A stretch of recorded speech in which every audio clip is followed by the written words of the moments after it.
Otra vez de vuelta en Ponte en Acción. Esta sección se llama Momentum de la economía en los mercados. Vamos ya con Gonzalo Lardiés, gestor de renta variable europea en Adbank. Hola Gonzalo, ¿qué tal? ¿Cómo estás? Buenas tardes.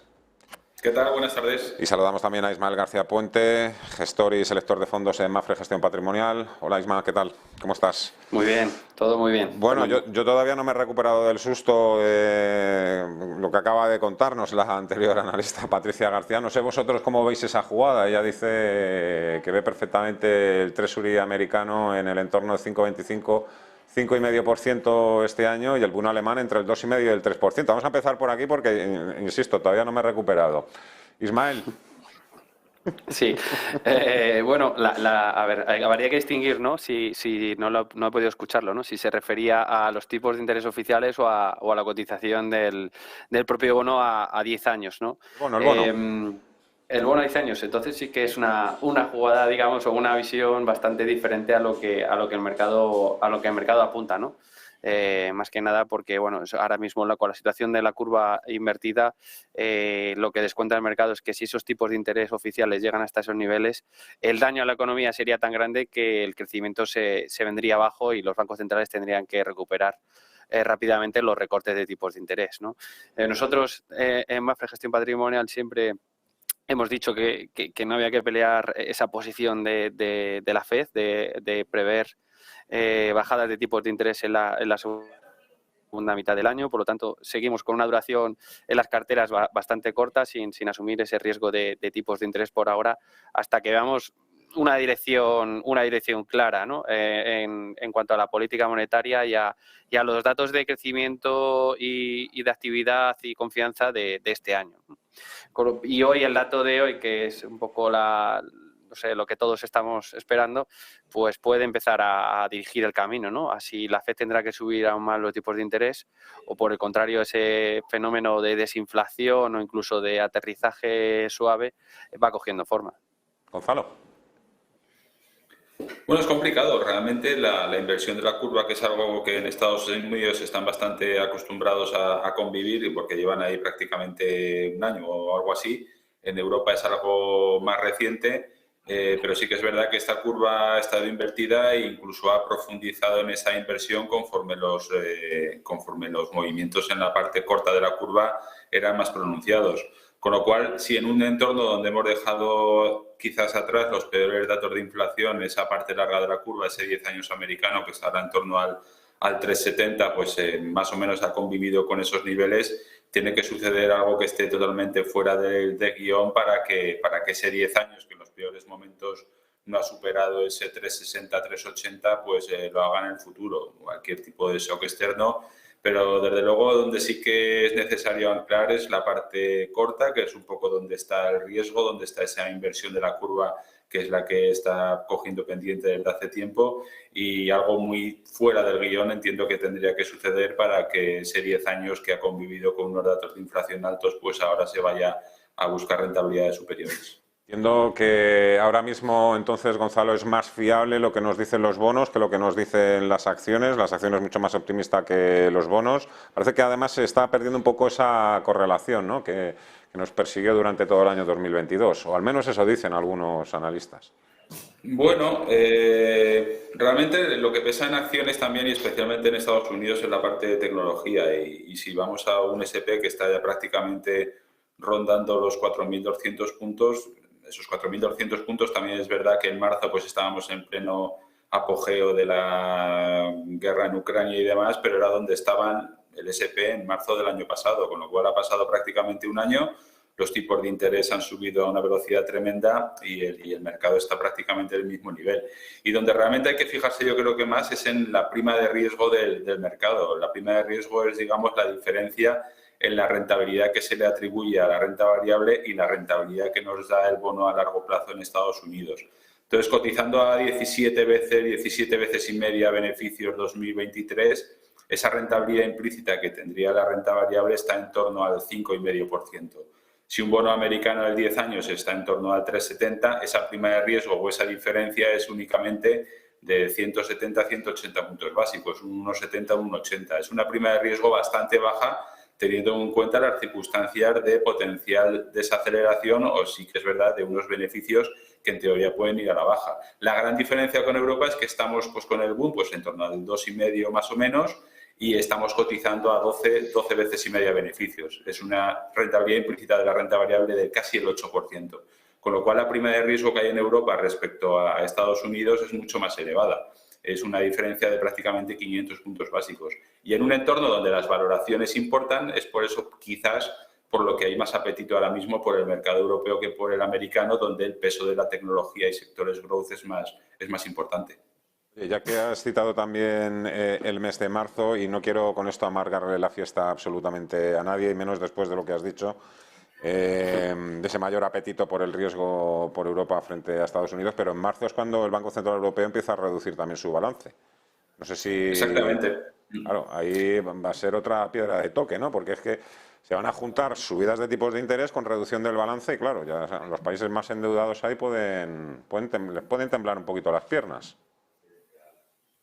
Bueno, tenemos la suerte que como llevamos de guía o de perro guía a la FED, tanto la subida de tipos como la reducción de balance, el balance de la FED viene reduciéndose ya desde abril del año pasado a tasas importantes, digamos, para lo que es la evolución mensual, pero que tampoco son demasiado para la enormidad de balance que tenían. Desde abril se sigue produciendo, desde marzo vienen subiendo tipos, nosotros empezamos a subir tipos 3 o 4 meses más tarde y el balance lo vamos a empezar a reducir en teoría a partir de marzo, pues casi un año después.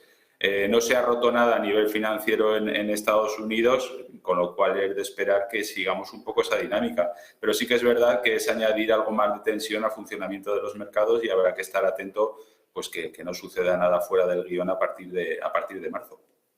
¿Qué hacemos entonces con la bolsa, con la renta variable, Ismael? O en vuestro caso, ¿qué es lo que estáis haciendo? Entiendo que también es tarde ya para tirar la toalla, tampoco hay que malvender acciones, hay mucha gente que también toda la liquidez que tiene se la está pasando a la renta fija, pero también estamos esperando que las rentabilidades de los bonos todavía nos puedan dar algún susto.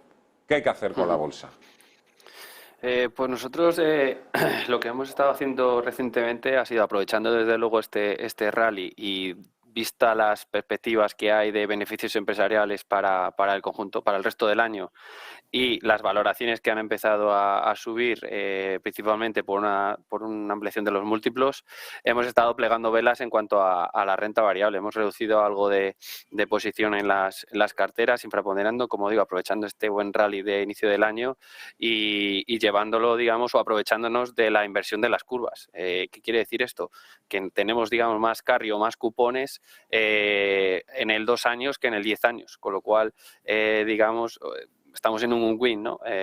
Tenemos poco riesgo de duración y además tenemos tipos más altos en la parte corta, que ahora mismo, dada la prima de riesgo entre renta fija y renta variable, que muy bien explicaba Gonzalo antes, nos parece ahora mismo más interesante esta pata, ¿no? La pata de renta fija a corto plazo que la renta variable, sobre todo porque las previsiones del conjunto del año se han empezado a revisar, el mercado parece que le ha dado un poco igual, no está ajustando tanto por la parte de los beneficios, sino por la parte de los múltiplos, y eso pues en cierta forma nos preocupa, ¿no?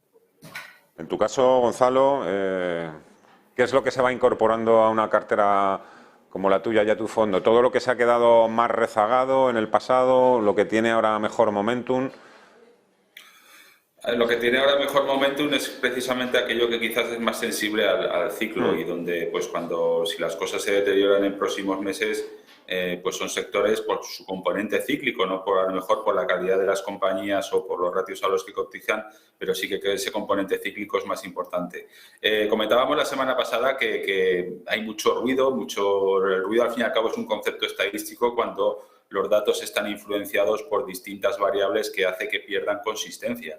Y ese ruido pues lo podemos ver perfectamente como estamos conociendo día tras día, pues que las grandes tecnológicas en Estados Unidos están en un proceso prácticamente uniforme de despidos y de reducción de capacidad laboral, y por el otro lado en el mes pasado pues se ha creado un récord de puestos de trabajo en Estados Unidos. Entonces hay esa dispersión que vemos en un dato que es bastante intuitivo, pues es lo que estamos viendo en muchas variables a nivel macro. Con lo cual, de momento, seguimos primando las valoraciones, seguimos primando la visibilidad de los negocios. Realmente pues hemos perdido parte de este buen rally de principio de año, pero preferimos ser un poco cautelosos porque todavía creemos que hay muchas incógnitas en próximos meses sobre la mesa. Es que seguís valorando la visibilidad en los negocios. ¿A qué te estás refiriendo, Gonzalo? Pues hombre, la capacidad, hay negocios donde, por ejemplo, nuestro consumo de electricidad pues no debería variar demasiado mes a mes a pesar de que los precios se muevan de forma importante. Sin embargo, pues nuestra capacidad para salir a cenar fuera o para hacer viajes, pues si vienen las cosas mal dadas, pues será lo primero en lo que recortemos gastos. Entonces, la visibilidad es aquellos negocios que independientemente del ciclo no varían de forma ni muy positiva cuando el ciclo va a favor, ni muy negativa cuando el ciclo va en contra. Entonces, preferimos esos negocios donde a lo mejor no crezcan o no tengan capacidad de crecer de forma importante en un ciclo económico positivo, pero que tampoco se vean perjudicados de forma importante en un ciclo económico pues que puede ser algo más adverso. Pablo, tú que tienes también en cartera, tienes entidades financieras, ¿qué te pareció ese toque de atención que dio hace unos días el número 2 del Banco Central Europeo, Luis de Guindos, diciendo un poco que, bueno, venía a decir un poco que el subidón era un poco una ilusión, dado que los ratios de rentabilidad de los bancos todavía no eran tan estupendísimos como estaba recogiendo el mercado?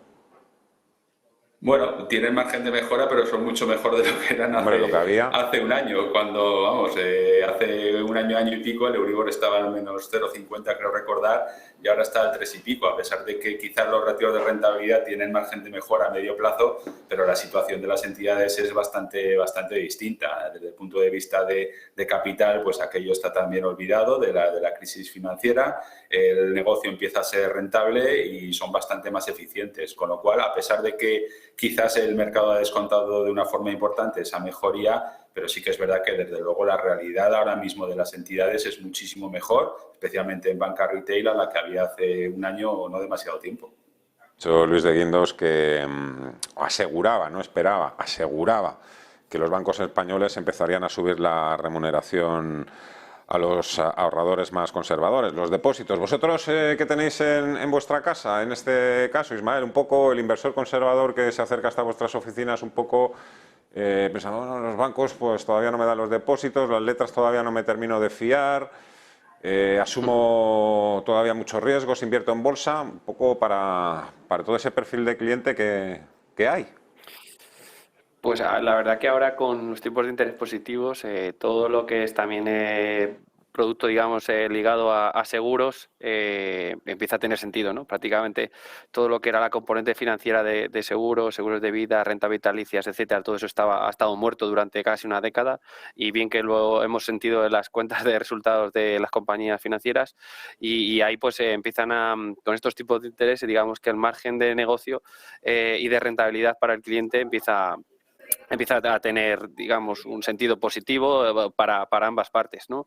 Las letras, evidentemente, pues también hemos tenido un aluvión de preguntas, de demanda por parte de clientes para comprar letras, y luego, pues bueno, fondos, como digo, de corto plazo, monetarios, algo de garantizados, pues está habiendo también bastante demanda y vuelven un poco a la palestra o a nuestra gama de productos que habían estado escondidos en el cajón o debajo de la mesa durante mucho tiempo.